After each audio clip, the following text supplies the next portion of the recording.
बिस्मिल्लाहिर्रहमानिर्रहीम नाज़रीन, मैं आपका न्यूज़ रिपोर्टर अवैस अली एक बार फिर आपकी खिदमत में हाज़िर है। नाज़रीन, जैसा कि आज हम मौजूद हैं प्रेस क्लब के अंदर और हमारे पीछे जो आप ये मिनी ट्रक नज़र आ रहा है, ये एक इंसान की मेहनत से बनाया हुआ मिनी ट्रक है जिसका नाम मुदस्सर जट साहब है, जो प्रेस क्लब के अंदर इलेक्ट्रीशियन हैं और उन्होंने अपनी मेहनत से इस ट्रक के ऊपर जितनी मेहनत की है आज वो हमारे साथ मौजूद है। हम उनसे बात भी करेंगे और जैसा कि आपको ये मेहनत नज़र आ रही है, जगह जगह इनकी लाइटें चल रही हैं और कितनी प्यारे अंदाज में और कितनी मेहनत के साथ इन्होंने ये काम जो है ना अपने हाथों से खुद सर अंजाम दिया। आइए उनसे मिलते हैं, उस शख्सियत से मिलते हैं कि जिसने इतनी मेहनत के बावजूद इतना हार्ड वर्क किया और आज वो इतनी प्यारी चीज़ हमारे सामने लेके आए। आइए उनसे बात करते हैं। अस्सलाम वालेकुम। वालेकुम सलाम। मुदस्सर जट भाई, हमें ये बताएं कि आपने मिनी ट्रक खुद बनाया है? जी बिल्कुल, अल्हम्दुलिल्लाह जी। तो इसके ऊपर आपको कितनी मेहनत लगी है तकरीबन? इसके ऊपर मुझे 4 महीने का क्या नाम टाइम लगा है जी, और अगर लागत की बात की जाए तो तकरीबन कोई 12 लाख रुपया मेरा लगा है इस पर जी। 12 लाख रुपये आपका इसके ऊपर लगा है। इसके बरवक्त आप ये बताना चाहेंगे कि ये पेट्रोल पे चलता है, डीजल पे चलता है, पानी के ऊपर है, बैटरी के ऊपर है, किस चीज़ के ऊपर चलता है? नहीं, ये फुल इलेक्ट्रिक है, बैटरी के ऊपर चलता है। ये चार्ज होता है, एक मरतबा चार्जिंग होने पे तकरीबन कोई 9 घंटे लेता है जी।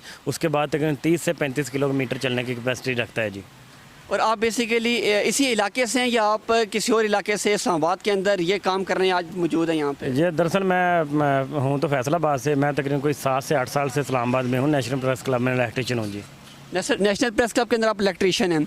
इसके बरक्स हमें यह बताएंगे कि इसके अंदर आपने कौन कौन से इक्विपमेंट यूज़ किए हैं या कौन कौन सी जो स्पीकर वगैरह भी इसके अंदर इस्तेमाल किए होंगे आपने? जी बिल्कुल। सबसे पहले तो इसके टायरों की बात की जाए तो हमने लोडर रक्शे के इस्तेमाल किए हैं, और अगर स्टीयरिंग की बात की जाए तो ये होंडा का इस्तेमाल किया है, और उसके अलावा हमने जो असम्बली इस्तेमाल की है वो मेहरान की है। बाकी जो चीज़ें जितनी हैं वो हमने खुद सारी बनाई हैं जी, अपने हाथ से बना के इसके अंदर आपने फिट जी बिल्कुल जी। और इसके अंदर तकरीबन कितना वज़न ये बर्दाश्त कर सकता है? इसका अपना 18 मन वज़न है जी। अभी तक जो हमने इसके ऊपर लोड डाला है वो तकरीबन कोई 12 से 13 मन डाला है जी। 12 से 13 मन लोड बर्दाश्त कर लेता है? बिल्कुल बिल्कुल जी। जैसा कि नाज़रीन आपको ये आज मिनी ट्रक नज़र आ रहा है, इसके बावजूद हम मज़ीद भाई से बात करेंगे और अंदर जाके देखेंगे इस ट्रक को, अंदर से देखते हैं कि अंदर से इसकी हालत क्या है, अंदर कितने बंदे आ सकते हैं, कितने नहीं आ सकते। चलिए हमारे साथ।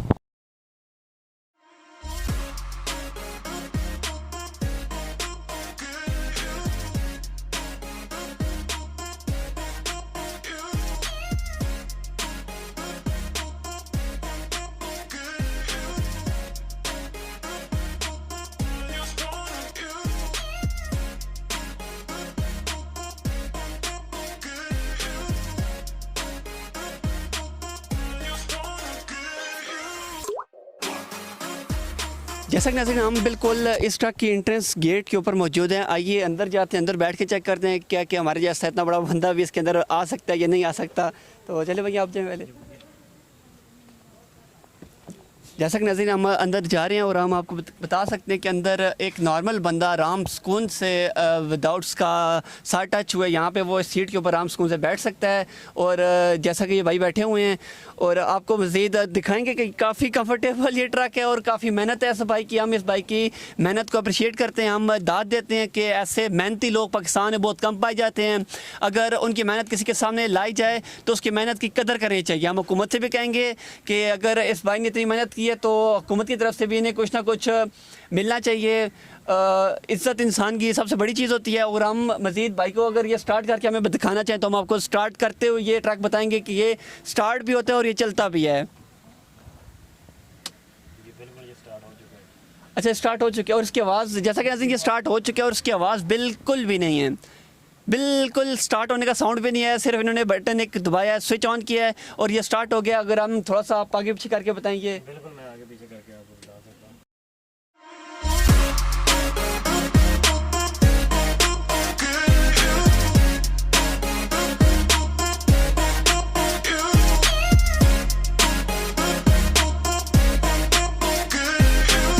जैसा कि नाज़रीन हम ट्रक से बाहर आ चुके हैं, हम ऊपर जाएंगे। जैसा कि आपको अंदर की सूरत हाल नज़र आ रही है, अंदर मिनिमम तकरीबन 6 से 7 बंदे आराम सुकून से बैठ सकते हैं, कोई मसला मसाइल नहीं होता इसके अंदर बैठने से। और मज़ीद जिसके ऊपर भी जो है ना अलग जगह बनी हुई है जिसके ऊपर लोग बैठते हैं। और ज़्यादातर बच्चों का जो है ना बच्चों के लिए ये बनाया गया है, बच्चों को इंजॉय करवाने के लिए, उनके एंटरटेनमेंट के लिए ये चीज़ जो है ना नई एक पाकिस्तान के अंदर तैयार होकर सामने आई है। जैसा कि नाज़रीन हम ट्रक के ऊपर मौजूद हैं और आइए इसके ऊपर बाहर खड़े होकर हम भाई से बात करते हैं कि इसके ऊपर जो है ना कितने मुसाफिर जो है ना वो सवार हो सकते हैं।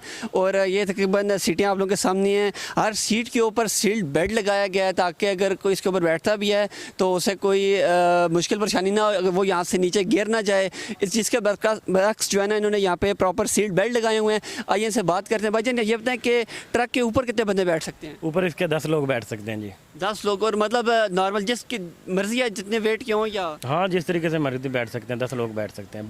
बड़े जो हैं तकरीबन कोई 8 बैठ सकते हैं और बच्चे तकरीबन कोई 10 से 12 बैठ सकते हैं। 10 से 12 बच्चे जैसा कि नाज़रीन ऊपर बैठ सकते हैं। इसके बाद अगर यहाँ पे अगर वो बैठें तो ये ट्रक उल्टा उड़ने का खदशा तो नहीं? नहीं, इस तरीके से हमने डिज़ाइन किया है ताकि जितना मर्जी एक तरफ भी आप वजन डाल देंगे ना, ये कल्टी नहीं होगा, उल्टेगा नहीं। सही। जैसा कि नाज़रीन हम यहाँ ऊपर मौजूद हैं, ऊपर आप सूरत हाल देख सकते हैं कि कितनी मेहनत की हुई है। इसके बरक्स यहाँ पे अगर आपने देखा होगा बारिश वगैरह होती है तो आपका सामान गीला ना हो या मुसाफिर गीले ना, उनके लिए बाकायदा इन्होंने ये शीट रखी हुई है ताकि वो तरपाल ये ऊपर बांध लें और जब बारिश हो तो अपने मुसाफिरों को बारिश से बचा सकें। मज़ीद हमारे साथ देखते रहिए। मज़ीद बात करते हैं कि आखिर इन्होंने ये ख़र्चा किया क्यों। जी आप बताना चाहेंगे कि आखिर ये मतलब आपने जो 10 से 12 लाख का ख़र्चा किया, इसके पीछे मकसद क्या था? आपने क्यों इतना ज़्यादा ख़र्चा किया जिसका कोई मतलब आपने अपनी मेहनत तो दिखाई, आपकी मेहनत को हम अप्रिशिएट भी करते हैं, लेकिन इसके पीछे कोई कारण क्या? आपने जो है ना जो 12 लाख का ख़र्चा किया वो क्यों किया? मैंने दरअसल पहले छोटे ट्रक बनाए थे जिसके ऊपर बच्चा बैठ के चला सकता था। उसके साथ 2 ऑप्शन होते थे, खुद भी चला सकता था, रिमोट के साथ भी। वो हमने मुख्तलिफ शॉपिंग मॉलों में चलाए, सफ़ा, सेंटोरन, गीगा, जो इस्लामाबाद में बड़े 3 शॉपिंग मॉल थे। तो उस पर जो इनकम आती थी उसको हमने उसको इस्तेमाल करके हमने ये बड़ा ट्रक बनाया।